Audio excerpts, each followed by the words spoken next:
রব্বুল আলামিন ইসলাম দিয়েছেন শুধুমাত্র আখিরাত গড়ার জন্য না, আল্লাহ তাআলা ইসলাম দিয়েছেন দুনিয়াও গড়ার জন্য আখিরাতও গড়ার জন্য। এজন্য আল্লাহ কোরআনে দোয়া শিখিয়েছেন, রব্বানা আতিনা ফিদ দুনিয়া হাসানাতাও ওয়া ফিল আখিরাতি হাসানা ওয়া কিনা আযাবান নার। হে আমাদের রব, আমাদেরকে দুনিয়াতেও কল্যাণ দেন এবং আখিরাতেও কল্যাণ দিয়েন এবং আপনি আমাদেরকে জাহান্নামের আযাব থেকে রক্ষা করেন। তো যদি ইসলামের মধ্যে দুনিয়ার কল্যাণ নাই থাকতো, আল্লাহ তাআলা দুনিয়ার কল্যাণের দোয়া কেন শিখালেন? তার মানে ইসলাম এসেছে আগে দুনিয়া গড়তে, এরপর আখিরাত গড়তে। মুসলমানের দুনিয়াও কামিয়াব হবে, আখিরাতও কামিয়াব হবে। উভয় জাহানকে গড়ে দেওয়ার জন্যই আল্লাহ তার রসুলকে জিম্মাদারি দিয়েছেন। এজন্য আল্লাহ রসুল সাল্লাল্লাহু আলাইহি ওয়াসাল্লাম শুধুমাত্র নামাজেরই ইমাম ছিলেন না, মসজিদের মধ্যে ছিলেন নামাজিদের ইমাম, আর মদিনা শরীফের মধ্যে ছিলেন সমস্ত মানুষের নেতা তথা ইমাম। কেন? আল্লাহ রসুলকে দুনিয়াদারি করতে এসেছিলেন এই পৃথিবীর বুকে? নাউজুবিল্লাহ। এই কথা যদি কেউ বলে ওর তো ইমানই বরবাদ হয়ে যাবে।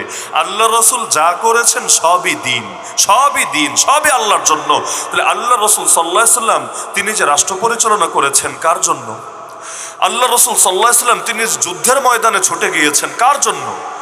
কারণ এই যে দুনিয়া এখন আমাদের সামনে, চেয়ারম্যান সাহেব তো আলোচনা প্রসঙ্গে বললেনই, যেই সময় আমরা এখানে বসে শান্তিতে কোরআনের তাফসীর করছি, এমনকি এই যে একটা মাস চলে গেল রমাজানুল মুবারক, যেই সময় আমরা শান্তিতে ইফতার করেছি, সাহরি খেয়েছি, একই টাইমে ফিলিস্তিনের বুকে আমাদের মাজলুম ভাইদেরকে লাশ পাশে নিয়ে পর্যন্ত ইফতার করতে হয়েছে, রক্তমাখা দস্তরখানে বসে পর্যন্ত খাবার খেতে হয়েছে, বোমার আঘাতে বিধ্বস্ত সে মসজিদের মধ্যে দাঁড়িয়ে পর্যন্ত নামাজ আদায় করতে হয়েছে। এমন হয়েছে মুয়াজ্জিন আজান শুরু করেছে কিন্তু শেষ আর করার তৌফিক হয় নাই।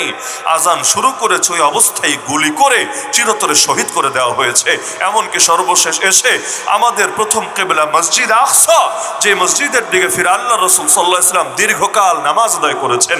এমনকি মদিনা শরীফে হিজরত করার পরও সহিহ বুখারীর শব্দ হলো 16 অথবা 17 মাস, মানে 16 মাস পুরা, 17 নম্বর মাসেরও কিছুদিন আল্লাহ রাসূল এই মসজিদ আকসার দিকে ফিরে নামাজ আদায় করেছেন। সেই মসজিদ আকসাকে ভেঙে, শুধু ভেঙে না, ভাঙবে তো ভাঙবেই, সেখানে একটা মন্দির বানানোর স্বপ্ন দেখছেন। তো সারা দুনিয়ার বুকে 200 কোটির বেশি মুসলমান বেঁচে থেকে কি লাভ হবে যদি মুসলমানদের প্রথম কিবলা চলে যায় ইহুদিদের দখলে এবং সেটা ভেঙে সেখানে সুলাইমানি মন্দির নামে, সুলাইমানি টেম্পল নামে নতুন গির্জা, নতুন মন্দির বানানোর স্বপ্ন তারা দেখতে থাকে। এর চাইতে বড় আফসোসের বিষয় কি হতে পারে? যেই সময় মুসলমানের সংখ্যা ছিল অতি সামান্য, তখনও কাফেররা পারে নাই ইসলামের সঙ্গে টক্কর দিতে। কিন্তু বর্তমান দুনিয়ায় মুসলমানের সংখ্যা কত বেশি, 200 কোটি ছাড়িয়েছে। তো নিয়মিত আল্লাহকে গালি দেয়, রাসূলকে গালি দেয়, কোরআন নিয়ে কটূক্তি করে, আলেম ওলামাদেরকে নিয়ে নিয়ে জেলে ভরে, এমনকি হক কথা বললে পর্যন্ত তেরে আসে, এমনকি ইসলামের নাম নিশানা পর্যন্ত মুছে দেওয়ার জন্য চেষ্টা চালাতে থাকে।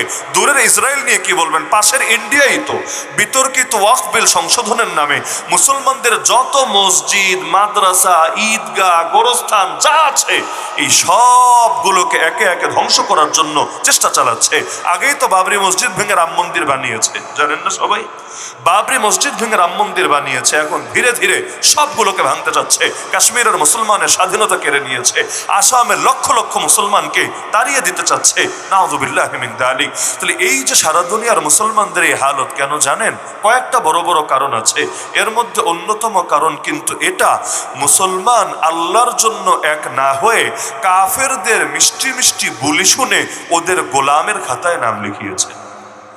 আজও যদি দুনিয়ার 200 কোটি মুসলমান এক থাকতো, মসজিদ আকসা স্বাধীন করতে 70 বছরের বেশি সময় লাগতো না, আরে 70 দিনও লাগতো না। আজও যদি মুসলমানদের 57টা দেশ আছে, 200 কোটির বেশি মুসলমান আছে, আজও যদি সকলে এক বাক্যে এক হয়ে যায়, নবীর সাহাবীরা যেভাবে বলেছিলেন, নাহনুল্লাযীনা বায়াউ মুহাম্মাদা আলাল জিহাদি মা বাকিনা আবাদা, আমরা সেই জাতি যারা মুহাম্মদ সাল্লাল্লাহু আলাইহি সাল্লামকে এই কথার উপর বায়াত দিয়েছি, যতদিন বেঁচে থাকবো আমাদের হকের পক্ষে বাতিলের বিপক্ষে জিহাদ আর সংগ্রাম চলবেই চলবে। আজকে যদি কাফনের কাপড় গায়ে দিয়ে দুনিয়ার 200 কোটি মুসলমান জিহাদি তামান্না নিয়ে ময়দানে নেমে আসতো, এক সপ্তাহ লাগতো না, ইসরায়েলের ইহুদিরা ল্যাজ গুটিয়ে পালাতে বাধ্য হতো। মুসলমান জাগলে যে পারে না। এই যে ইসরায়েল নিয়ে কথা বলতে গেলেই সবাই ভয় দেখাবে আপনাকে, হুজুর ইসরায়েল কিছু না, ওর পেছনে তো আমেরিকা আছে। আসলে কথা সত্য, ইসরায়েল কিছুই না, ইসরায়েল কিছুই না। যদি না পশ্চিমারা ওকে সমর্থন দিত, এই আমেরিকা এবং এই পশ্চিমারা মিলে ওরে মদত জোগাতো, তাহলে এক ইসরায়েল আরো বহু যুগ আগেই ওর নাম নিশানও হারিয়ে যেত।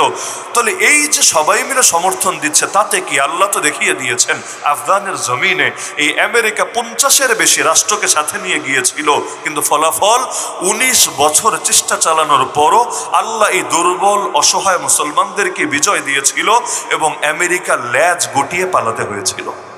কারণ মুসলমানের সাথে কে আছে? আরে বলেন না, কে আছে?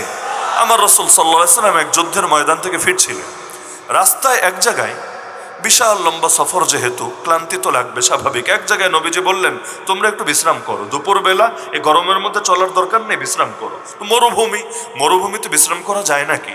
বিশ্রাম করতে চাইলে তো গাছের ছায়া লাগে, সেখানে গিয়ে বিশ্রাম করা যায়।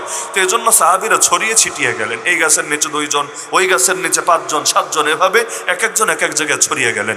রাসূলুল্লাহ সাল্লাল্লাহু আলাইহি ওয়াসাল্লাম নিজেও একটা গাছের ছায়ায় এসে তার সঙ্গে যে তলোয়ার ছিল, তরবারি ছিল, এই তরবারিটা খুলে বাবলা গাছটার নাম ছিল বাবলা, আমাদের এলাকায় হয়তো নাই, ওই বাবলা গাছের সঙ্গে ডালের সঙ্গে তিনি ঝুলালেন, তরবারিটা ঝুলিয়ে আল্লাহ রাসূল সাল্লাল্লাহু আলাইহি ওয়াসাল্লাম এর ছায়ায় বিশ্রাম শুরু করলেন। পেছন থেকে এক মুশরিক নবীরে ফলো করতে করতে আসছিল, যে কোনো চান্স পাওয়া যায় কিনা, চান্স পেলে কোনোভাবে ক্ষতি করা যায় কিনা। যেই মাত্র দেখলো যে আল্লাহ নবীজি সাল্লাল্লাহু আলাইহি ওয়াসাল্লাম নিজের তরবারি গাছের ডালের সঙ্গে ঝুলিয়ে নবীজি বিশ্রাম করছেন, আস্তে আস্তে এসে ডাল থেকে তরবারিটা নিয়ে তরবারিটা খুলে, কোষ থেকে খুলে নবীর গর্দানে ধরে বলল, মাইয়াম নাউকা মিন্নি, আরে তোমারে কে বাঁচাবে আমার হাত থেকে? নাউযুবিল্লাহি মিন যালিক। পাগলে ভেবেছে নবীকে বাঁচাবে তো সাহাবীরা, আর সাহাবীরা তো নাই আশপাশে, সাহাবীরা তো ছড়িয়ে ছিটিয়ে আছেন। এখন যদি দৌড় দিয়ে আসতেও চান, আস্তে আস্তে নবীর কল্লা ফেলে দিয়ে ও দৌড় দিয়ে পালাবে, নাউযুবিল্লাহ। কিন্তু নবীকে হেফাজত করেন কে? সাহাবীরা। নবীকে হেফাজত করেন কে? আরে হেফাজত করেন কে? আল্লাহ রাসূল সাল্লাল্লাহু আলাইহি ওয়াসাল্লামের গর্দানে রেখে যখন বলল, মাইয়াম নাউকা মিন্নি, তোমাকে কে বাঁচাবে আমার হাত থেকে?